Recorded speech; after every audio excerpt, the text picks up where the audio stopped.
Hydraa commissioner రగనాథ్తో పాటు ఇతర ఉన్నతాధికారుల సంతకాలను ఫోర్జరీ చేసి నకిలీ ఫైర్ ఎన్ఓసీ పత్రాలను తయారు చేసిన ఒక ముఠా గుట్టురట్టయింది.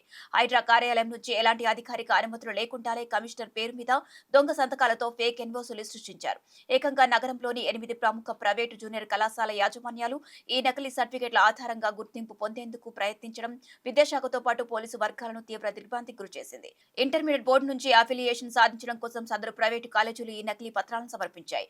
అయితే బోర్డు అధికారులు హైడ్రా యంత్రాంగం డాక్యుమెంట్లను క్షుణ్ణంగా పరిశీలించినప్పుడు ఆ సర్టిఫికెట్లు నకిలీవని, వారి సంతకాలు ఫోర్జరీకి గురయ్యాయని తెలిసింది. ఈ దారుణ అక్రమంపై స్పందించిన హైడ్రా అడిషనల్ డైరెక్టర్లు మోసానికి పాల్పడిన 8 కాలేజీల గుర్తింపును రద్దు చేయాలని కోరుతూ లేక్ పోలీస్ స్టేషన్లో అధికారికంగా ఫిర్యాదు చేశారు.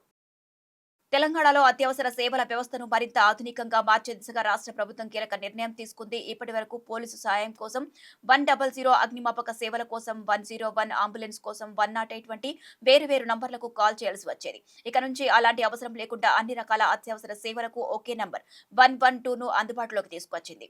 Telangana integrated command and control centre ఆధ్వర్యంలో రూపొందిన next gen dial 112 emergency response support సిస్టమ్ను తెలంగాణ రాష్ట్ర డీజీపీ సివి ఆనంద్ అధికారికంగా ప్రారంభించారు. ఈ కొత్త వ్యవస్థ ద్వారా పోలీస్, అంబులెన్స్, అగ్నిమాపక సేవలు మాత్రమే కాకుండా మహిళల భద్రత, చైల్డ్ హెల్ప్ లైన్, విపత్తు నిర్వహణ, విద్యుత్, జీహెచ్ఎంసీ, హైడ్రా, ఎన్ఆర్ఐ సహాయ కేంద్రం వంటి మొత్తం 18 రకాల అత్యవసర సేవలు ఒకే నంబర్ ద్వారా అందుబాటులోకి రానున్నాయని డీజీపీ సివి ఆనంద్ వెల్లడించారు.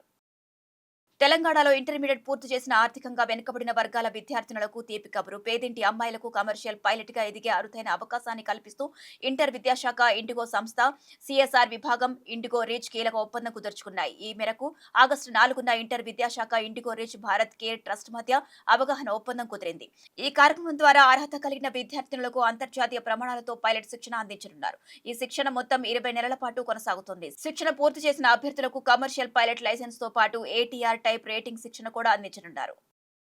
పోలీసు ఉద్యోగ నియామకాల భర్తీ ప్రక్రియను పగడ్బందీగా నిర్వహించాలని ముఖ్యమంత్రి రేవంత్ రెడ్డి ఉన్నతాధికారులను ఆదేశించారు. ఇటీవల విడుదల చేసిన నోటిఫికేషన్ ప్రకారం 7,437 పోస్టుల భర్తీ ప్రక్రియపై నిఘా వర్గాలు ముఖ్యమంత్రికి కీలక సమాచారం అందించాయి. నియామక ప్రక్రియకు ఎలాగైనా భంగం కలిగించాలని కొన్ని రాజకీయ పార్టీలతో పాటు ఇతర శక్తులు ప్రయత్నిస్తున్నట్లు నిఘా వర్గాలు సీఎం దృష్టికి తీసుకువెళ్లాయి. ఈ నేపథ్యంలో డీజీపీ సివి ఆనంద్ తో పాటు పోలీసు ఉన్నతాధికారులతో ముఖ్యమంత్రి రేవంత్ రెడ్డి అత్యవసర సమావేశం నిర్వహించారు. ఈ నేపథ్యంలో డీజీపీ సివి ఆనంద్ తో పాటు పోలీసు ఉన్నతాధికారులతో ముఖ్యమంత్రి రేవంత్ రెడ్డి అత్యవసర సమావేశం నిర్వహించారు. ప్రశ్నపత్రాల తయారీ, ముద్రణ, రవాణాతో పాటు అన్ని ప్రక్రియల్లో అప్రమత్తంగా ఉండి జాగ్రత్తలు తీసుకోవాలని సూచించారు. పరీక్షా కేంద్రాల భద్రతపై ప్రత్యేక దృష్టి సారించాలని సీఎం రేవంత్ రెడ్డి ఆదేశించారు. ముఖ్యంగా కోచింగ్ సెంటర్లపై ప్రత్యేక నిఘా ఏర్పాటు చేయాలని తెలిపారు. నియామక పరీక్షల నిర్వహణపై సోషల్ మీడియా, ఇతర మాధ్యమాల్లో ఎలాంటి దుష్ప్రచారం జరగకుండా చర్యలు తీసుకోవాలని అన్నారు. ఉద్యోగం ఇప్పిస్తామని మోసం చేసే దళారులు, నకిలీ వెబ్సైట్లు, సోషల్ మీడియా అకౌంట్లపై సైబర్ క్రైమ్ విభాగంతో ప్రత్యేక నిఘా ఏర్పాటు చేయాలని సూచించారు. పరీక్షల నిర్వహణ పూర్తయ్యే వరకు సైబర్ సెక్యూరిటీ ఇంటెలిజెన్స్ విభాగం పూర్తి అప్రమత్తంగా వ్యవహరించాలని ఆదేశించారు. మాజీ మంత్రి హరీష్ రావుపై కాంగ్రెస్ నాయకులు చేస్తున్న క్షుద్ర పూజల ఆరోపణలు రాష్ట్రంలో హాట్ టాపిక్ గా మారాయి. ఈ ఆరోపణలు ఖండిస్తూ ఇటీవల హరీష్ రావు కాంగ్రెస్ ఎమ్మెల్సీ అద్దంకి దయాకర్ కు నోటీసులు జారీ చేశారు. క్షమాపణ చెప్పి వీడియో డిలీట్ చేయాలని, లేదంటే చట్టపరంగా చర్యలు తీసుకుంటామని హెచ్చరించారు. మరోవైపు హరీష్ హెచ్చరిక తర్వాత కాంగ్రెస్ నాయకులు తమ వ్యాఖ్యలను మరింత సమర్థించుకుంటున్నారు. టీపీసీసీ చీఫ్ మహేష్ కుమార్ గౌడ్ సైతం హరీష్ రావు క్షుద్ర పూజలు చేయించారని, తమ వద్ద ఆధారాలు కూడా ఉన్నాయని అన్నారు. తాజాగా అద్దంకి దయాకర్ తనకు హరీష్ రావు నుంచి వచ్చిన నోటీసులపై స్పందించారు.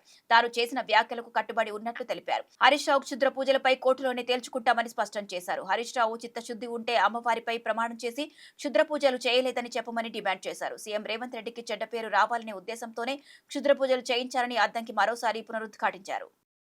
వరంగల్ జిల్లా నర్సంపేట నియోజకవర్గం మాజీ ఎమ్మెల్యే బీఆర్ఎస్ పార్టీ సీనియర్ నాయకుడు, ఉద్యమకారుడు పెద్ది సుదర్శన్ రెడ్డి ఇటీవల మరణించిన విషయం తెలిసిందే. సుదర్శన్ రెడ్డి మరణంతో తీవ్ర దుఃఖంలో ఉన్న పెద్ది సుదర్శన్ రెడ్డి కుటుంబాన్ని పరామర్శించడానికి ఈ నెల 9వ తేదీన బీఆర్ఎస్ అధినేత, మాజీ ముఖ్యమంత్రి కేసీఆర్ ఆయన స్వగ్రామానికి రానున్నారు. అదే రోజు నిర్వహించే సంస్మరణ సభలో BRS party working president KTR కూడా పాల్గొంటారు. ఆపై ఈ నెల 10వ తేదీన హనుమకొండలో జరిగే సంస్కరణ సభకు హరీష్ రావు హాజరు కానున్నారు. ఈ క్రమంలో ఈ సంస్కరణ కార్యక్రమాలకు సంబంధించిన ఏర్పాట్లపై తెలంగాణ భవన్లో ఉమ్మడి వరంగల్ జిల్లా ముఖ్య నేతలతో సమావేశం నిర్వహించారు. 1 కోటి మంది మహిళలను కోటీశ్వరులు చేయాలని సంకల్పించిన తెలంగాణ ప్రభుత్వం ఈ క్రమంలో మహిళలను అన్ని రంగాల్లోనూ ప్రోత్సహిస్తోంది. స్త్రీ నిధి ద్వారా మహిళా సంఘాల సభ్యులకు ఈ ఆటోలు, ఈ ద్విచక్ర వాహనాలను కొనుగోలు చేసేందుకు, తద్వారా జీవనోపాధి సృష్టించేందుకు అవకాశం కల్పించాలని నిర్ణయించింది. మహిళల ఆర్థిక స్వావలంబనకు స్వయం సహాయక సంఘాల సభ్యులకు ఎలక్ట్రిక్ ఆటోలు, ద్విచక్ర వాహనాలు, ట్రాలీలు కొనుగోలు చేయడానికి, తద్వారా ఉపాధి పొందడానికి ఒక్కో సంఘానికి లేదా సభ్యురాలికి 3 లక్షల రూపాయల వరకు రుణాలు ఇవ్వడానికి నిర్ణయించింది. మొత్తం 60 నెలల సులభ వాయిదాల్లో తిరిగి చెల్లించే విధంగా ఈ రుణాన్ని అందిస్తారు. 11% వార్షిక వడ్డీకి రుణాలను అందజేస్తారు. ప్రతిరోజు 2 గంటల ఛార్జింగ్ తో పాటు సుమారు 100 కిలోమీటర్ల దూరం ప్రయాణించేలా ఈ ఆటోలను అందించనున్నారు.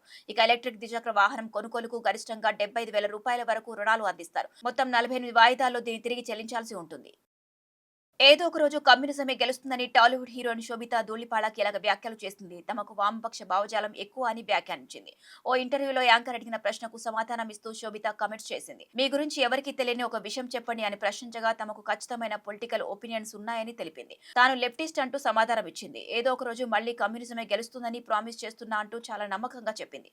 అయితే నిజానికి శోభితా ఈ కామెంట్స్ చేసి చాలా కాలం అవుతోంది. 8 ఏళ్ల క్రితం గూఢచారి సినిమా సమయంలో ఇచ్చిన ఇంటర్వ్యూలో శోభితా ఈ కామెంట్స్ చేసింది. అయితే అప్పుడు శోభిత మాట్లాడిన వీడియో ఎవరూ పట్టించుకోలేదు. కానీ తాజాగా ఆమె వీడియో సోషల్ మీడియాలో తెగ వైరల్ అవుతోంది. దీంతో కొందరు శోభిత వ్యాఖ్యలను సపోర్ట్ చేస్తూ ఖచ్చితంగా మళ్లీ కమ్యూనిజమే గెలుస్తుందని చెబితే మరికొందరు వ్యతిరేకిస్తున్నారు.